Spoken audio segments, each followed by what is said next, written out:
A single drop of rain hits the window like a ticking clock, and a whisper cuts the dark. If loving you is a mistake, then let it be our last. A long inhale. Thunder rolls. We don't see faces, only two shaking hands almost touching, then pulling back. The lights flicker. A phone buzzes on a table, unanswered. Somewhere a door unlocks. Somewhere else a secret starts the fire. Night presses against the city like a held breath, and the camera glides through empty streets slick with rain, staying low and close to the ground so that no faces are seen. Only shoes splashing through puddles, only shadows sliding along walls. A faint melody hums from a record player in another room, warped by distance, the kind of song that sounds like a memory you can't quite place. SFX, vinyl crackle, distant siren, inside a dim apartment. A lamp is on but turned toward the wall, so the light spills sideways like a secret. On the kitchen counter, a half-finished glass of red wine leaves a ring. A quiet clock ticks, and a phone screen lights up with an incoming call name we cannot read, just the letters blurred by fogged glass. A hand hovers over it, then retreats. No faces, only breath. Only the tiny tremble in the fingers that tells us everything. Some mistakes can't be erased, a calm voice says, close to the mic like a confession inside your ear. Images flicker, slow shutter, slow heart, a silver ring lying on a folded receipt, a set of keys turned, then pulled back. Two silhouettes on opposite sides of a thin wall, hands pressed to plaster, feeling the heat of the other through paint and brick. SFX, heartbeat, low and steady. The city moves on the edge of thunder, and the thunder does not break yet. A text message appears on the phone, 3 words we can't fully read, but we know the shape. Meet me, now. The phone vibrates again and again like a guilty pulse, and the hand turns it face down as if that could mute the truth. Don't answer, the voice says, but the voice isn't sure. The camera drifts to the window. Outside, a figure stands. Under a street lamp, head bowed, a dark coat beating with rain. We do not see the face. We see the choice as a slow inhale, a held breath, the step that might happen and might not. The apartment door handle tilts. Someone was about to leave and didn't. The chain still hangs from the latch, cold metal, a little swing. The record. Player clicks, the needle loops, a small hiss, the music stuck on the same aching bar. We promise to stop, the voice continues, but promises break when the night is this quiet. The kitchen clock ticks louder. The camera slides down, lower, lower, to the floor where a photo lies face down. The back of the photo is stained, the edge curled, and next to it a lipstick tube without a cap, the color smudged on a napkin like a soft bruise. Suffix, a soft. Knock 1, 2. The knock is not on this door. It is somewhere in the building, or in memory, or in conscience. The camera follows the sound into the hallway where only shoes and legs pass in a blur, where rainwater trails from the elevator to a door we will not see open. A whisper rises through the stairwell, the kind of whisper you tell yourself when you want a reason. It's only one more time. The elevator dings. No one steps out in frame, but the light changes like someone arrived. Back in the apartment, the lamp hums. The wine glass leans toward the edge of the counter as if listening. The voice draws nearer, gentler now, almost a plea. If we stop now, we still lose. If we go on, we lose more. SFX, distant thunder, finally breaking. Lightning washes the room a moment white. And in that flash we catch a line of objects in silhouette: 2 cups, 2 coats on the chair, 2 toothbrushes in a jar that used to hold one. The camera lingers. On the toothbrushes, the way small things betray bigger truths. Shadows ripple across the ceiling as car lights pass outside, and the ceiling becomes a lake of light and dark shifting, like a memory trying not to surface. Somewhere behind us, a door closes, soft but final. The phone buzzes one more time, then stillness. The hand returns, picks it up, types, stops, deletes, types, stops again. We do not see the words. We hear the breath that says them anyway. I'm sorry. I'm coming. Or maybe it says, I can't. The voiceover admits, I don't know which hurts more, the lie we told them or the truth we told ourselves. The rain grows louder, covering the city in a hush that feels like mercy, but is not. The camera moves toward the door, slow, steady. held at chest level so faces never enter frame. Only the small twitch in a shoulder, the way a spine straightens when a choice hardens, the chain lifts, the bolt turns. The record skips to silence. A floorboard creaks as weight shifts from fear to fate, and before the door opens, the voice gives us the sentence that seals the night. It was never an accident. It was always our fault. SFX, latch clicks, cut to black, the rain keeps falling, asterisk, the city has stopped breathing. A train rumbles somewhere far away, but inside this narrow apartment corridor, time slows to a crawl. A light flickers above. The peeling wallpaper throwing long shadows that stretch like they're reaching for each other, the same way two hands almost do at the edge of the frame. We never see faces, only fragments, a wrist brushing a sleeve, a shoulder brushing a doorway, the outline of lips about to say something and then swallowing it back down. The silence is sharp, like a knife pressing against glass, and then a single whisper cracks it open. We knew it was wrong. The words don't need a name. They belong to both voices, both hearts, both silhouettes. The camera glides down to the floor where two sets of shoes face one another, his wet from the rain, hers scuffed and careless. They don't move, but the tension between them hums louder than the thunder outside. A hand reaches into the frame, trembling slightly, grazing the air above the other's skin, close enough to feel the warmth, too far to make contact.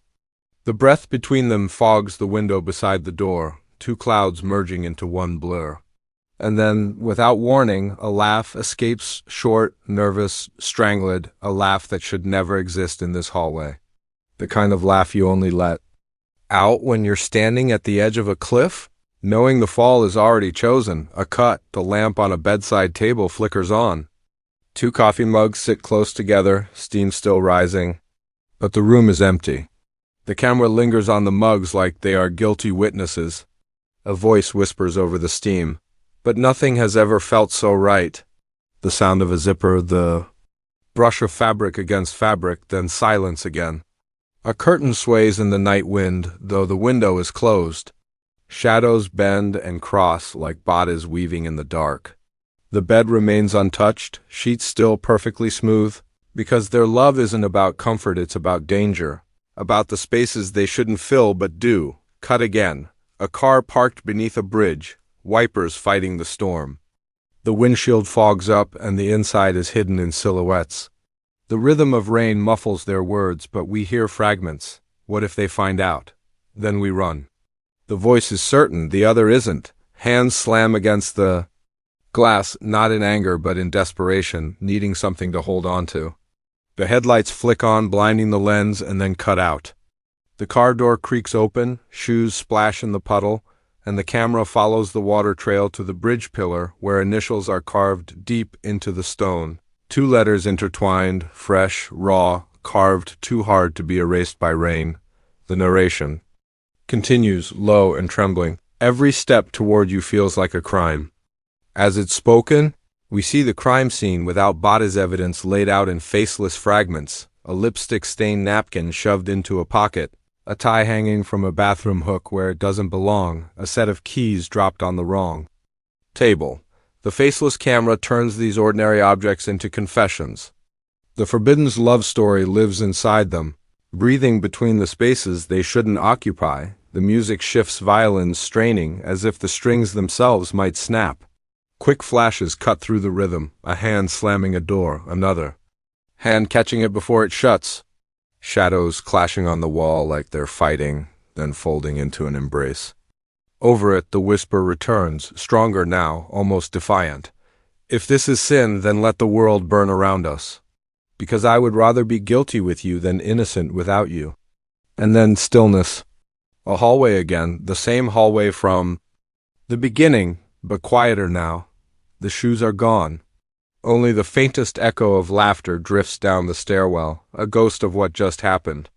The camera lingers on the door they left behind, the door slightly ajar, leaking a line of light into the dark. That thin slice of light is the truth, uncontainable, reaching into the black like a hand that refuses to let go. The storm has broken, and with it the fragile glass of their secret life. The screen opens on fragments papers scattered across. The floor, footprints stamped in rainwater dragging across them, and the sound of a chair falling over in the background. The camera never shows who pushed it, only the aftermath. Trembling hands gripping the edge of a table, a wine bottle tipped, and bleeding across the wood like an open wound. A voice cuts through the chaos, harsh, breathless, unsteady. Every secret has a cost. The words are not shouted, they are confessed, cracked, as though speaking them makes them real. Quick flashes build the storm inside their world. A car's headlights sweeping across a deserted road at midnight, too fast, tires screeching. Door slams so hard the frame splinters. Two shadows against frosted glass, moving violently, first one raising an arm in anger, then both colliding into a desperate embrace. The camera lingers on tiny betrayals that shout louder than words. A wedding ring spun angrily on a counter until it clatters to the floor. A torn letter burning in a fireplace, edges curling in flame. A glass shattered against tile, wine crawling, like blood toward the doorway. None of this shows faces, yet everything screams of the war inside their hearts. The music swells, no longer soft, but pounding, heavy percussion echoing like the thud of a racing heart. A phone screen lights up, dozens of missed calls, unanswered, ignored. The screen cracks as it slips from shaking hands and shatters on the ground. A low voice says, "We thought no one would notice." Then, a sudden shift, the slam of a gavel, the ring of a church bell, the echo of laughter cut short. We don't see who heard, but we know. The truth is leaking through the cracks, seeping into places they cannot hide from. The faceless images twist tighter, a silhouette running through rain-soaked streets, coat clutched around shoulders. Another silhouette standing motionless in a dark kitchen, clutching a knife not for violence but for grounding, for the weight of something real when everything else feels like smoke. The knife clinks against the counter as it's dropped, the sound sharp enough to cut through silence. A whisper floats in over the sound, and every desire. The sacrifice begins to show. Two toothbrushes once standing together are now split, one thrown into the trash, bristles bent, toothpaste streaking the bin. A family photo turned face down on a desk. The camera zooms in on a letter half hidden beneath a stack of bills. 3 words visible, "I know everything." The rest of the letter burns slowly from the corner, swallowed by flame before we can read. More. A shadow in the window across the street watches the apartment, an unseen figure, blurred, faceless, but the sense of being watched presses against every frame. The forbidden's love is no longer theirs alone. The sound design shifts again, rain. Mixed with sirens now, sirens too close. A speeding car's tires splash water onto the lens, blurring the view until it cuts to black. Then another image, a door unhinged, swinging open in slow motion, revealing nothing but an empty hallway. On the floor, a ring lies alone, glinting. Faintly in the dim light, the sound of footsteps running away fading into the distance. The narration returns, softer but colder. We wanted everything. But in the end, everything wanted us back. As the line echoes, we see shadows fighting in a stairwell. A purse dropping open and spilling its contents down the steps, lipstick rolling, a photograph tearing as it hits the landing. Another shot, a man's jacket sleeve stained with blood, though the wound is never shown. A mirror cracks under the force of an unseen blow, splintering their reflections into a dozen faceless fragments. Each shard catches a different piece of the story, a trembling mouth, a clenched fist, a tear caught in the corner of an eye. The music climbs into a frenzy, strings screaming like nerves stretched to breaking. The camera cuts rapidly, door slamming, glass breaking, silhouettes running, falling, clutching each other, pushing away, then silence. Utter silence. One final image holds too long, a hand gripping the edge of a balcony railing, knuckles white, rain dripping down to the street far below. Another hand reaches for it, but doesn't touch. The space between them is the space between salvation and ruin. The voiceover delivers its final blow for this section. Love brought us together. But guilt will tear us apart. The hand slips. The screen cuts to black before we see the fall. The only thing left is the sound of something shattering below, echoing, unresolved. Asterisk, the screen opens in silence. Not rain, not footsteps, just silence too thick, too heavy, the kind of silence that means the world is holding its breath.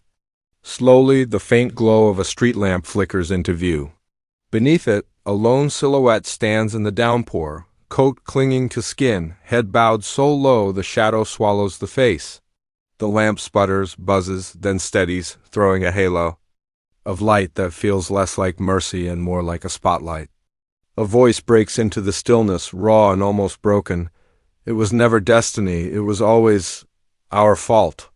The music swells, not gentle now, but sharp, violins screeching like they're tearing their own strings apart. The cuts come fast, sharp as knives, a door slamming in complete darkness, a hand smeared with blood gripping the edge of a sink, a phone ringing endlessly with no one answering. Then slower shots, a candle flickering in a church, wax dripping in silence. Two coats hanging side by side in a closet, one sleeve torn. A diary left open on a bed, words underlined too many times to ignore. I can't live without you. The camera glides to a balcony, rain pooling on the tiles. Two silhouettes face each other, drenched, unmoving. Their bodies lean forward as if pulled by gravity, but their hands hang at their sides, refusing to close the distance. A lightning flash blinds the frame, and when vision returns, one silhouette is gone. The other clutches at empty air, shoulders shaking, the sound of a cry lost in the storm. We never hear the voice. We only see the collapse, knees hitting the ground, hands pressed against the wet floor as if begging it to hold them up. The montage grows more fevered. Objects spin across the screen, shattered glass raining onto tiles, a ring sliding across. A table, and into the dark, a train door closing just as someone's hand slams against it from the outside. Shadows blur together in chaos. Two figures reaching for each other, torn apart by unseen forces. Silhouettes screaming behind walls, fists pounding but unheard. Footsteps running down a hallway that seems to stretch forever. Over all of it, the narration cuts in, colder than before, almost a whisper against the chaos. Forbidden's love, unstoppable consequences. A final sequence begins. The apartment door swings open. The chain lock dangles, broken. Inside, the record player spins again, but this time no music plays, only static crackling, endless, drowning the silence. The camera pans across the room. Overturned chairs, a window left open, rain soaking the curtains. The photo that once lay face down on the floor is now torn in half, one side missing. A trail of water leads to the door, but not out deeper inside. Toward a room we never see. The imagery becomes haunting now, almost dreamlike. A hand lets go of a lighter, the flame extinguishing mid-fall. A torn note floats in a puddle. We shouldn't have met. A candle flame dies in a gust of wind, plunging a stairwell into blackness. Then the sound of footsteps, echoing louder and louder until they suddenly stop. The frame cuts to black, then an image that holds too long, two hands reaching for each other in the dark, fingertips almost touching, shaking, desperate. The screen cuts before they connect. The voiceover delivers the line that seals the story. Like a curse, love will save no one. The music drops into silence again.